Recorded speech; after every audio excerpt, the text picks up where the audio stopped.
우리 사도신경으로 신앙 고백 드리겠습니다. 나는 전능하신 아버지 하나님 천지의 창조주를 믿습니다. 나는 그의 유일하신 아들 우리 주 예수 그리스도를 믿습니다. 그는 성령으로 잉태되어 동정녀 마리아에게서 나시고 본디오 빌라도에게 고난을 받아 십자가에 못 박혀 죽으시고 장사된 지 사흘 만에 죽은 자 가운데에서 다시 살아나셨으며 하늘에 오르시어 전능하신 아버지 하나님 우편에 앉아 계시다가 거기로부터 살아있는 자와 죽은 자를 심판하러 오십니다. 나는 성령을 믿으며 거룩한 공교회와 성도의 교제와 죄를 용서받는 것과 몸의 부활과 영생을 믿습니다. 아멘. 우리 찬송가 420장 찬양하시겠습니다. 찬송가 420장입니다.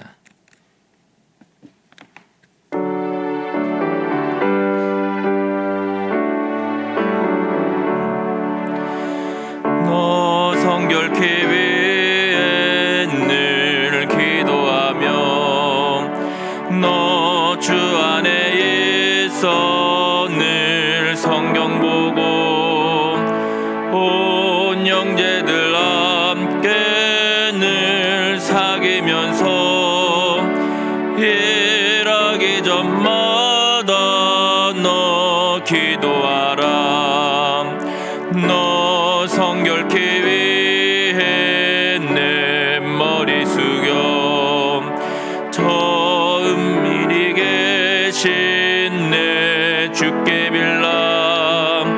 주 사귀어 살면 주 닮으리니 널 보는 이마다 주 생각하리.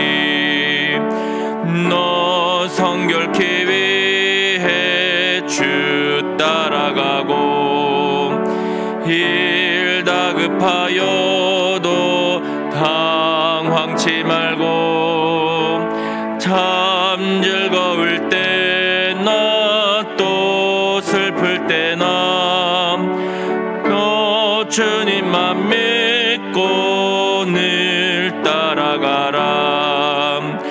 너 성결케 위해 늘 기도하며 내 소원을 주께 다 맡기어라. 너 성령을 받아 주 섬겨 살면 저 천국에 가서 더 잘 섬기리. 아멘. 오늘 하나님의 말씀은 야고보서 4장 1절에서 10절까지의 말씀입니다. 야고보서 4장 1절에서 10절까지의 말씀입니다. 우리 한 절씩 교독하시겠습니다. 너희 중에 싸움이 어디로부터 다툼이 어디로부터 나느냐? 너희 지체 중에서 싸우는 정욕으로부터 나는 것이 아니냐? 너희는 욕심을 내어도 얻지 못하여 살인하며 시기하여도 능히 취하지 못함으로 다투고 싸우는도다. 너희가 얻지 못함은 구하지 아니하기 때문이요 구하여도 받지 못함은 정욕으로 쓰려고 잘못 구하기 때문이라. 가늠한 여인들아, 세상과 벗된 것이 하나님과 원수됨을 알지 못하느냐? 그런즉 누구든지 세상과 벗이 되고자 하는 자는 스스로 하나님과 원수되는 것이니라. 너희는 하나님이 우리 속에 거하게 하신 성령이 시기하시기까지 사모한다 하신 말씀을 헛된 줄로 생각하느냐? 그러나 더욱 큰 은혜를 주시나니 그러므로 일렀으되 하나님이 교만한 자를 물리치시고 겸손한 자에게 은혜를 주신다 하였느니라. 그런즉 너희는 하나님께 복종할지어다. 마귀를 대적하라. 그리하면 너희를 피하리라. 하나님을 가까이 하라. 그리하면 너희를 가까이 하시리라. 죄인들아, 손을 깨끗이 하라. 두 마음을 품은 자들아, 마음을 성결하게 하라. 슬퍼하며 애통하며 울지어다. 너희 웃음을 애통으로 너희 즐거움을 근심으로 바꿀지어다. 같이 읽습니다. 주 앞에서 낮추라. 그리하면 주께서 너희를 높이시리라. 아멘. 기도하겠습니다. 살아계신 하나님 아버지 은혜를 감사합니다. 지난 간밤에도 저희들을 눈동자같이 지켜주시고 또 주님 품 안에서 편히 쉬게 하셨다가 이 새벽에도 저희들을 주 앞에 불러주심을 감사합니다. 물을 떠난 고기가 살 수 없음 것 같이 저희가 주의 은혜가 없이는 한순간도 살 수 없음을 고백합니다. 이 새벽에도 말씀과 기도 가운데 저희들을 만나주시며 주의 성령으로 충만케 하여 주옵소서. 기도의 영을 부어주시고 마땅히 간구할 것들로 기도할 수 있게 하여 주옵소서. 주님께 감사의 예물과 또 1,000번째 예물 또 구역 예물을 올려드립니다. 하나님 아버지, 믿음으로 또 순종으로 감사함으로 드린 예물을 주님께서 기뻐 받으시며 약속하신 하늘의 복과 땅의 복으로 충만하게 채워 주옵소서. 주의 은혜로 종의 가정들을 형통케 해주시며 그 자녀들을 축복하여 주옵소서. 예수님의 이름으로 축복하며 기도하옵나이다. 아멘.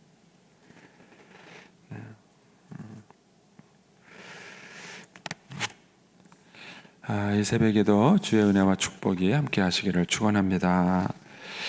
광고 드리겠습니다. 우리 박연순 권사님 남편 되시는 황덕주 성도님께서 이제 어제 소천하셨습니다. 장례를 저희 교회에서 주관하고요. 장례식장은 부여 권양대병원 장례식장 3층입니다. 입관 예배는 오늘 오전 10시 30분에 있어서 교회에서 10시 20분에 출발합니다. 발인 예배는 내일 오전 6시 30분에 있습니다. 그래서 교회에서 6시 20분에 출발하도록 하겠습니다. 박연순 권사님은 3여전도회고요. 아들 되는 우리 황경록 집사님은 8남전도회, 며느리 되는 이성경 권사님은 14여전도회입니다. 구역은 2교구 21교구고요. 운구팀은 B조 579 남전도에서 수고해 주시기 바라고요. 또 조가팀도 수고 부탁드리겠습니다.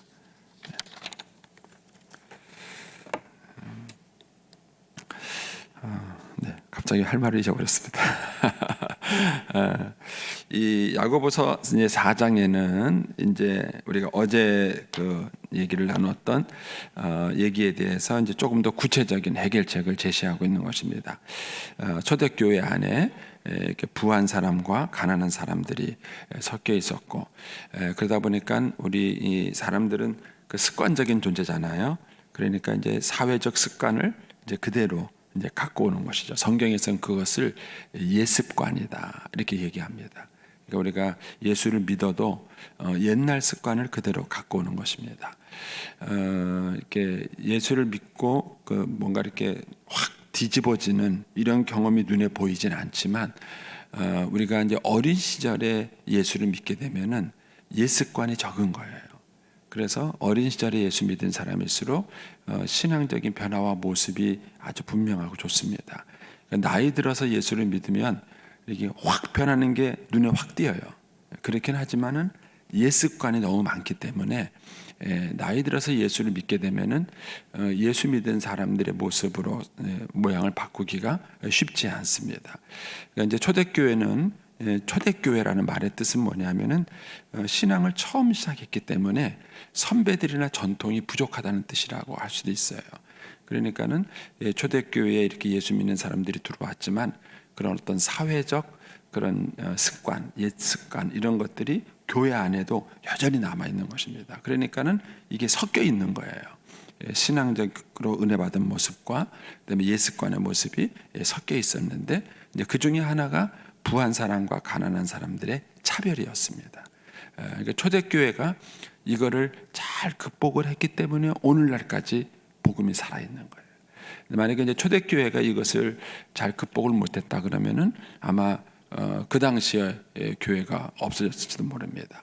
그리고 초대교회가 이것을 잘 극복한 예가 빌레몬서입니다.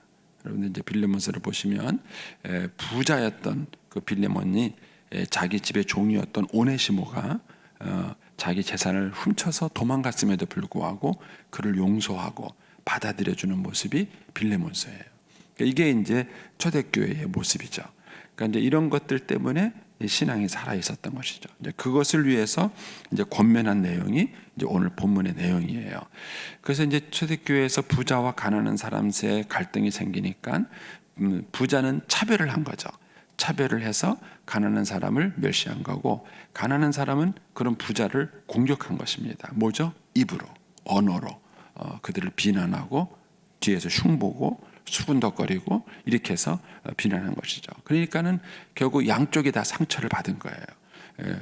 가난한 사람은 차별을 받고 멸시를 받는다 그래서 상처를 받고, 이제 부자들은 또 이제 가난한 사람들이 막 그 언어로 그들을 비난하고 공격하고 하는 것에 대해서 상처를 받는 것입니다. 이제 그런 상황에서 이제 요 4장 1절에 권면이 주어지는 것입니다. 여기 보시면 너희 중에 싸움이 어디로부터, 다툼이 어디로부터 나느냐 이렇게 물어볼까. 너희들 안에 있는 그런 싸움과 다툼이 있는데 그게 어디서부터 생기는 거냐 이제 이렇게 묻죠. 그러면서 답변을 해줍니다. 너희 지체 중에서 싸우는 정욕으로부터 나는 것이 아니냐 이거예요. 그러니까 우리가 이제 어떤 갈등, 사실 뭐 부부 갈등이든 뭐 교회 안에서의 갈등이든 사실 들어가고 나면은 우리 안에 있는 육신의 정욕, 안목의 정욕, 이성의 자랑 때문이에요. 그런 것들이 있기 때문에 싸우는 것이지, 만약에 정말 우리 안에 성령 충만하고 예수님의 마음이 있다면 싸움이 나지 않는 거예요. 그런데 그런 정욕적인 욕심 때문에 싸움이 된다는 것이죠. 그러면서 이제 2절에 이렇게 말합니다. 너희는 욕심을 내어도 얻지 못하며 살인하며 시기하여도 능히 취하지 못함으로 다투고 싸우는도다. 예, 우리가 이제 부자가 가난한 사람들을 멸시해요. 왜 멸시합니까? 자기가 잘났다는 걸 증명하려고 그러는 거예요. 나는 공부 많이 했다, 나는 돈 많이 벌었다, 나는 성공했다, 그런 것들을 가지고 뭔가 자기를 나타내려고 가난한 사람들을 무시해요. 그런데 그 사람들을 무시하면 존경심이 있나요? 존경심이. 저는 요새 우리 뭐 정치하시는 분들 밤에 행복하실까, 밤잠이 편안하실까 그런 생각이 들어요. 여러분, 인생을 살면서 우리가 하루를 살아가고 난 다음에도 참 행복하다 이런 느낌이 있어야 되는데, 그렇지 못하면 뭐가 문제가 있는 거예요. 뭐 예를 들어서 우리나라에 이제 전통적으로 이제 유교적 사상 때문에 남자들이 굉장히 권위주의적이잖아요. 그런데 이 권위주의적인 집안에 들어가면은 그 어른이 어쨌든 행복해야 될 거 아니에요. 뭐 아내도 자기 비유 맞춰주고, 자식도 자기 비유 맞춰주고, 며느리도 비유 맞춰주고, 주변 사람들이 다 비유를 맞춰주니까 본인이 행복해야 될 것 같은데, 막상 그런 어른들하고 얘기해 보면은 안 행복해요. 행복하지 않습니다. 그러니까는 우리가 세상의 권력을 가지고 누구를 막 누르고 무시하고 멸시하고 그러면은 자기가 성공했다는 그런 자부심과 자랑을 느낄 것 같은데 아닌 거예요. 그가 느끼는 것은 아주 얇은 걸, 조그만 순간적인 것뿐이지 그렇게 행복하지 않는 거예요. 그러니까 그분들이 이렇게 술을 먹는 거예요. 그렇게 술을 먹고 그런 거예요. 왜? 마음이 행복하지 않은 것이죠. 또 가난한 자의 편도 마찬가지예요. 가난한 사람도 부자를 뒤에서 공격하고 헐뜯고 비난하니까 행복해요?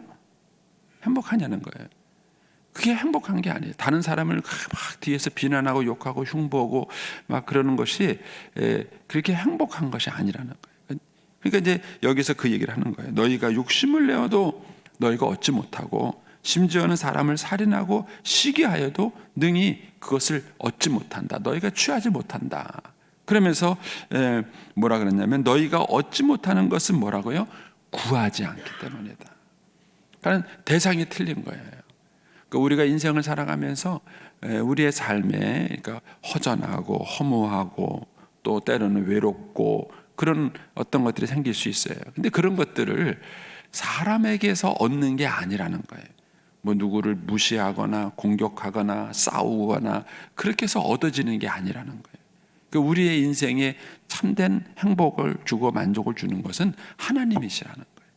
그러니까 하나님께 구하고, 만약에 자기가 외로운 게 있거나 힘든 것이 있거나 어려운 게 있으면 하나님께 구하고 하나님께 간구해야 되는데, 저것 때문에 내가 사랑을 못 받는다고 막 누굴 자꾸 동서를 시기하는 거예요.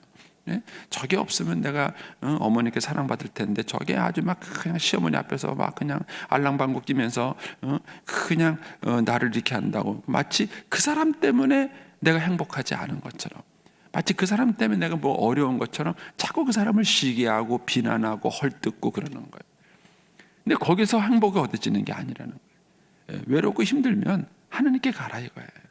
사람을 시기하거나 누구 때문이다 이렇게 원망하지 말고 하나님께 가서 하나님께 고하고 하나님께 구하고 하나님의 은혜를 간구하라는 것이죠. 그러니까는 대상이 틀린 거예요. 우리의 인생에 문제가 생겼을 때 그 인생의 문제를 해결하는 방법이 뭐냐라고 했을 때 너희가 틀렸다. 너희가 그렇게 살인하고 시기하고 다투고 그래도 얻지 못하지 않느냐.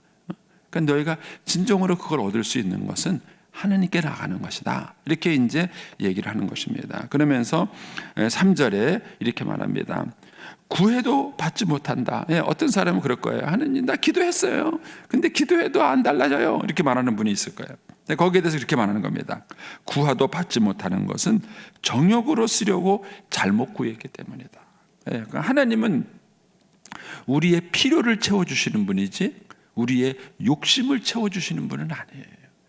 그러니까는 너희가 기도했다고 그래서 안 된다 그러면, 기도했는데도 응답을 못 받았다면 그거는 네 안에 있는 동기를 살펴봐라. 네가 정말 필요한 걸 하나님께 구해야지 누구를 시기해서 내가 저 사람보다 잘 돼야 됐으면 좋겠다고, 저 사람보다 내가 어떻게 했으면 좋겠다고 해서 누구를 시기하는 그런 정욕적인 동기로 구한다면 하나님은 그런 기도는 듣지 않으신다. 이렇게 권면을 해주는 것입니다. 그러니까 굉장히 이 야고보가 실질적인 권면을 해주는 거예요.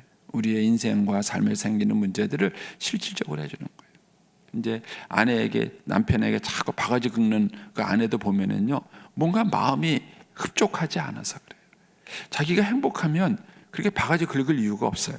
근데 뭔가 인생이 행복하지 않고 만족하지 않으니까 그게 남편 때문이라고 생각하는 거예요. 남편이 나한테 자상하지 않고, 남편이 나를 배려해 주지 않고, 남편이 뭔가 나한테 무관심하기 때문에 내가 이렇게 힘들다고 생각하는 거예요. 그러니까는 자꾸 바가지를 긁는 거예요. 자꾸 바가지를 긁는 거예요. 근데 그런 방법은 해결책이 아니라는 거예요. 해결책이 아니라 하나님께 나가라는 거예요. 하나님께 와서 하나님께 기도하고 하나님께 구하면은 하나님은 우리의 필요를 채워주시는 분이시죠. 그래서 우리에게 응답하시고 네가 원하는 것을 얻을 수 있다. 이렇게 이제 권면을 해주는 겁니다. 그러면서 4절에 이렇게 말합니다. 가늠한 여인들아. 이 내용을 봐서는 실제적으로 가늠하는 여인을 말하는 것 같진 않아요. 여기서 가늠한 여인들아 라는 것은 영적인 면에서의 말을 하는 것 같습니다. 하나님을 사랑하지 않고 세상을 사랑하는 사람, 하나님의 영광을 구하지 않고 세속의 영광을 구하는 그런 이 야고보서를 읽는 그 교인들을 통칭해서 그냥 가늠한 여인들아 이렇게 이제 부른 것 같습니다. 이 가늠한 여인들아 그러면서 이렇게 얘기를 합니다. 세상과 벗된 것이 하나님과 원수되는 것을 알지 못하느냐 그러는 거예요. 세상과 벗되는 것이 꼭 술 먹고 담배 피고 나이트클럽 가서 춤추고 이런 것만 세상에 벗된 것이 아니에요. 신자들의 마음속에 육신의 정욕, 안목의 정욕, 이생의 자랑이 있어서 세상의 영광을 구한다면 그것도 세상에 벗된 거예요. 꼭 술 먹는 사람만 세상과 벗되는 것이 아니에요.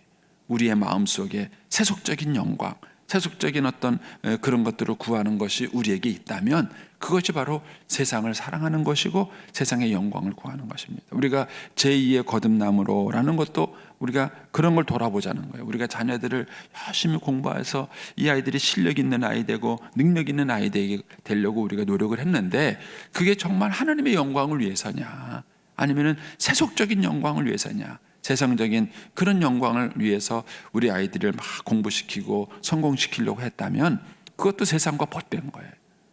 세상과 벗대서 세상을 사랑하는 것과 똑같은 거라는 것이죠. 이제 그 얘기를 여기서 이렇게 이제 비유적으로 말하는 겁니다. 가늠한 여인들아, 세상과 벗된 것이 하나님과는 원수되는 것을 네가 알지 못하느냐. 그런즉 누구든지 세상과 벗이 되고자 하는 자는 스스로 하나님과 원수되는 것이다. 예. 세상과 하나님은 같을 수 없어요. 그래서 요한일서 2장 15절에 가면은 이 세상이나 세상에 있는 것들을 사랑하지 말라. 누구든지 세상을 사랑하면 아버지 사랑이 그 속에 있지 아니하니 이는 세상에 있는 모든 것이 육신의 정욕과 안목의 정욕과 이생의 자랑이라. 다 아버지께로 쫓아온 것이 아니다. 이렇게 말합니다. 그러니까 세상과 하나님은 반대예요. 그러니까는 이 세상을 사랑하면 하나님부터 멀어지는 거예요. 여기서 말하는 세상은 우리가 살고 있는 그냥 사회적 생활을 말하는 게 아니에요. 여기서 말하는 세상은 죄악된 세상, 어떤 그런 죄악의 욕심을 가지고 살아가는 그런 세상을 가리켜서 여기서 세상이다 이렇게 얘기를 하는 것입니다. 그래서 세상을 사랑하면 하나님과는 원수가 되는 거예요. 그 세상적인 명예, 세상적인 영광, 세속적인 어떤 그런 것들을 추구하게 되면은 하나님으로부터 멀어질 수밖에 없어요. 그래서 정말 하나님을 사랑하게 되면 세상 것과는 멀어지게 되는 것이죠. 그러면서 5절에 가서 우리가 하나님을 사랑해야 될 이유를 이렇게 말해요. 너희는 하나님이 우리 속에 거하게 하시는 성령이 시기하기까지 사모하신다는 말씀을 헛된 줄로 생각하느냐. 참 야고보는 놀라워요. 이 5절 말씀을 가만히 묵상해 보면은 정말 놀랍습니다. 하나님께서 이제 십계명을 주실 때 다른 신을 섬기지 말라 이렇게 말해요. 그러면서 뭐라 그러냐면 나 여호와는 질투하는 하나님이다. 질투하기 때문에 그래요. 아내가 남편을 사랑하기 때문에 남편이 딴 여자 쳐다보는 꼴을 못 보는 거예요. 왜요? 아내가 남편 사랑하기 때문에. 근데 아내가 남편을 버렸으면은 뭐 하든지 관심이 없는 거예요. 하나님이 우리가 우상 숭배를 용납하지 않는 것은 하나님이 우리를 너무 사랑하시기 때문에 그래요.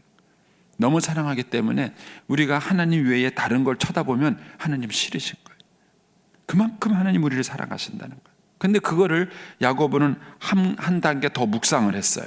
그래서 5절에서 뭐라 그러냐면은 하나님의 성령이 우리 속에 거하시잖아요.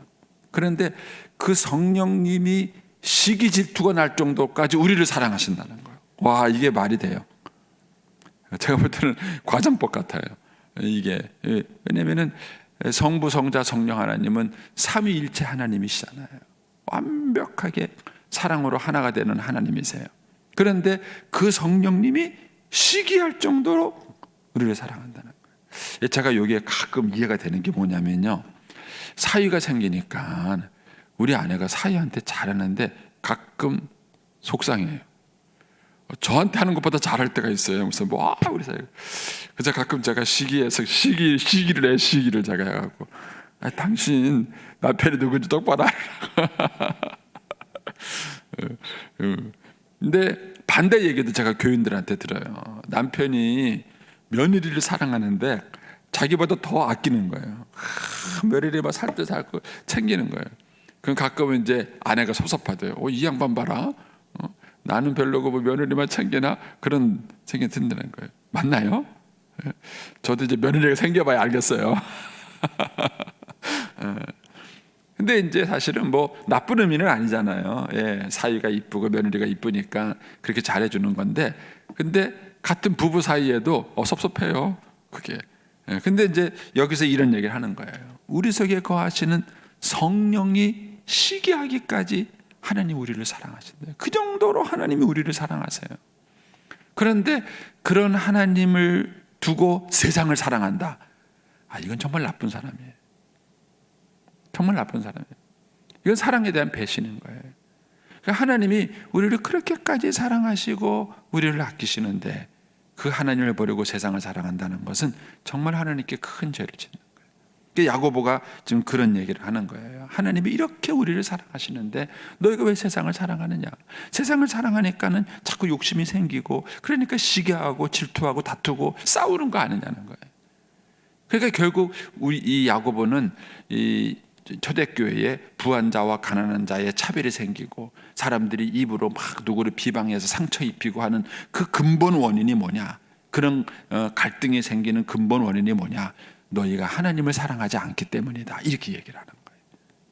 지금 이게 이해가 되세요, 여러분? 그래서 한번 깊이 묵상해 보세요. 그 교회 안에서 생기는 갈등, 이 모든 것들의 근본 문제는 표면적으로는 뭐 여러 가지가 있겠지만 그 근본 문제는 뭐냐면은 하나님을 사랑하지 않기 때문이에요. 정말 마음을 다하고 뜻을 다하고 성품을 다하여 우리가 하나님을 사랑하면 그런 문제가 생길 수 없다. 이렇게 지금 야고보는 얘기를 하는 것입니다. 그러면서 6절에 이렇게 말하는 겁니다. 그러나 더욱 큰 은혜를 주시나니 누가요? 하나님이요. 하나님이 우리에게 더 큰 은혜를 주신다는 거예요. 그러므로 일렀으되 하나님이 교만한 자를 물리치시고 겸손한 자에게 은혜를 주신다 하였느니라. 그런 거예요. 왜 시기하고 다투느냐? 은혜를 받지 못해서 그런 거예요. 근데 은혜를 받으려면은 하나님을 사랑하라는 거예요. 근데 하나님을 사랑하는 게 뭐냐? 그게 이제 7절부터 10절까지예요. 이제 첫 번째는 뭐죠? 하나님께 복종하는 거예요. 그런즉 너희는 하나님께 복종하라. 그리고 마귀는 뭐예요? 대적하라는 거예요. 우리 안에 두 가지 생각이 있어요. 항상 하나님의 성령이 주시는 생각이 있고 마귀가 우리에게 불어넣는 생각이 있어요. 그러면은 마귀를 대적한다는 것은 뭐 귀신아 물러가라 그러는 게 아니에요. 마귀가 우리에게 주는 생각, 마귀가 우리에게 주는 잘못된 그런 어떤 욕심, 그런 거를 물리치는 거예요. 그게 마귀를 대적하는 거예요. 그리고 하나님께 순종하는 것은 하나님이 주시는 마음이 있어요. 자, 예를 든다면은 남편이나 또는 누군가 나에게 잘못했어요. 그럼 우리 안에 두 가지 마음이 일어나요. 하나는 저 인간 저거 어떻게 저걸 복수하지? 뭐 이런 정욕적인 마음이 돼요. 그건 마귀가 주는 생각이에요. 또 한쪽으로는 아유 불쌍하다. 내가 용서하고 사랑해야지. 이런 마음이 들어요. 이건 하나님의 성령님이 주시는 마음인 거죠. 그러니까 항상 우리 안에는 어떤 상황이 왔을 때 이런 두 가지 마음이 생기는데 하나님이 생각에는 복종을 하고 마귀가 주는 생각에는 대적을 하라는 거예요. 그러면서 이제 8절에 가서 이렇게 말합니다. 하나님을 가까이 하라. 그리하면 너희를 가까이 하라. 이거는 당연한 거예요. 여러분, 우리가 이제 스승을 사랑하는 방법이 뭐냐? 어떤 사람은요, 그 스승한테 좋은 것만 배우려고 그러는 사람이 있어요. 그래서 근데 정말 좋아하는 사람은 그 스승을 사랑하는 거예요. 그 스승을 사랑하는. 그러면은 그 스승으로부터 많은 걸 배울 수 있는 거예요. 그러니까 하나님을 가까이 하는 방법이 뭐냐? 내가 하나님을 가까이 하면은 하나님도 나를 가까이 하세요. 여러분, 그래서 통성경 열심히 읽으세요. 1년에 한 번도 성경을 안 읽다가 성경을 읽으면 하나님 좋아하시잖아요. 근데 한 번 읽지 않고 10번 읽으면 어떻게 해요? 하나님 더 좋아하지 않으시겠어요? 새벽기도 안 나오다 새벽기도 나오면은 하나님 좋아하지 않으시겠어요? 우리가 하나님을 가까이 하고 그러면은 하나님도 가까우게 돼요. 이 사람이 그렇잖아요. 사근하고 누가 잘하면 가깝죠. 저도 이제 저희 딸한테 제 아내도 이렇게 얘기를 해요. 친정은 가깝다. 친정은 가깝고 네가 마음이 편하기 때문에 언제든지 찾아오고 얘기할 수 있다. 그러나 시댁은 네가 의식적으로 노력하지 않으면 가까워지지 않는다. 의식적으로 노력을 해라. 시아버지한테 시어머니한테 전화라도 한 번 더 하고 얘기라도 한 번 더 하고 네가 의식적으로 가까이 하려고 노력을 해라. 근데 고맙게도 잘해줘요. 그래서 가까이 의도하지 않으면 해요. 근데 가까이 하면 또 이쁘잖아요. 가까이 해주면은 또 당연히 그 어른들도 그 사람을 가까이 하게 되지 않습니까? 그러니까는 이런 어떤 마음을 얘기하는 거예요. 너희가 하나님을 가까이 하라. 그러면 하나님도 너희를 가까이. 하나님의 사랑을 받는 방법이 뭐예요? 내가 하나님을 사랑하는 거예요. 내가 하나님을 사랑하고 내가 하나님을 가까이 하면 하나님이 그런 사람을 당연히 사랑해 주시는 거예요. 그러면서 죄인들아 손을 깨끗이 하라. 두 마음을 품은 자들아 마음을 성결하게 하라. 그러니까 하나님을 가까이 하지 않는 사람을 두 가지로 표현한 거예요. 죄인들아, 두 마음을 품은 자들아. 왜 두 마음을 품었어요? 하나님도 사랑하고 세상도 사랑하는 거예요. 그러니까 두 마음을 품은 거예요. 근데 하나님을 사랑하려면 버려야 돼. 세상 거 버리는 거예요. 제가 이제 결혼 주례할 때 그 얘기를 해요. 결혼의 원리가 뭐예요? 신랑 신부를 사랑하느냐? 이 말은 너무 쉽게 해요. 근데 신랑은 신부를 사랑하기 위해서 이 땅에 있는 모든 여자를 버리겠느냐? 이렇게 물어보면은 생각이 조금 달라져요. 여러분, 하나님을 사랑한다는 게 뭔가? 하나님을 가까이 한다는 게 뭔가? 세상을 버리는 거예요. 그런데 우리는 세상도 사랑하고 하나님도 사랑하니까 그 사이에서 왔다 갔다 하고 갈등을 하는 것입니다. 그러니까 하나님을 가까이 하라. 세상을 버리고 하나님 가까이 하면 하나님이 너희를 가까이 한다. 이게 하나님을 가까이 하는 이유가 뭐죠? 그때 하나님이 내 필요를 채워주시는 거예요. 그래서 하나님이 내 필요를 채워주셔서 내 안에 기쁨과 평강이 충만하면요, 시기 질투 안 생기는 거예요. 그 사람이 나를 인정해 주든 그 사람이 나를 뭐 좋다고 말하든 나쁘다고 말하든 이미 나는 내 안에 기쁨이 충만하고 평강이 충만한데 뭐 그 사람이 뭐라고 말하든 간에 그게 뭐 어때요? 아무 문제 안 생기는 거예요. 그래서 이 얘기를 하는 거예요. 결국 하나님을 사랑하는 것이 갈등의 해결이다. 이렇게 얘기합니다. 예. 부부 갈등의 해결이 뭐라고요? 하느님 사랑하는 거예요. 하나님 사랑하시면 됩니다. 예. 예. 직장 내에서 생기는 갈등이 있잖아요. 그걸 해결하는 방법이 뭐예요? 하나님을 사랑하는 거예요. 하나님을 사랑하면 그런 문제가 자연스럽게 해결이 된다는 거예요. 그러면서 9절에 슬퍼하며 애통하며 울지어다. 너희 웃음을 애통으로 너희 즐거움을 근심으로 바꿀 줄 알아. 예, 세상적인 즐거움을 말하는 거예요. 예, 하나님 앞에서 즐거워하지 마라 이런 얘기가 아니라, 예수 믿는 사람은 기쁨도 없이 막 심각하게 살아라 그런 얘기가 아니라 세상적인 세속적인 것을 사랑하는 것을 말하는 거예요. 그런 것들을 슬퍼하고 애통하라는 것이죠. 그러면서 10절에 주 앞에서 낮추라. 그리하면 주께서 너희를 높이시리라. 이게 진짜예요. 막 욕심을 내도 안 되는 사람은 안 되더라고요. 그렇게 되는 게 아니에요. 성공도 출세도 하나님이 해주시는 거예요. 그래야 진정한 성공이고 출세지, 인간적으로 막 그 자리에 올라가면은 자리는 올라갔는지 모르겠지만 사람들의 마음은 멀어져요. 이상하게 그 사람을 존경하지 않고 따르지 않아요. 뭔가 허전한 거예요. 그러나 하나님이 주시는 축복, 하나님이 그 사람을 높이는 것은요, 단순히 자리만 올라가는 것이 아니라 하나님께서 진정한 존경과 사랑을 받을 수 있도록 하나님께서 축복해 주시는 거예요. 그래서 이제 결론적으로 그렇게 말을 하는 거예요. 사람들과 싸우지 마라. 사람들과 갈등하지 말고 겸손하게 하나님을 사랑하고 하나님을 가까이 하라는 것입니다. 그것이 지금 너희들 사이에 생기는 이 갈등과 문제를 해결하는 방법이다. 이렇게 지금 야고보는 권면해 주고 있는 것입니다. 저 여러분이 오늘 한날을 살아갈 때에도 하나님 사랑하십시오. 하나님 바라보시고, 그것이 우리들의 문제를 해결하는 방법이고 저와 여러분이 행복하게 살아갈 수 있는 지름길인 것입니다. 기도하겠습니다.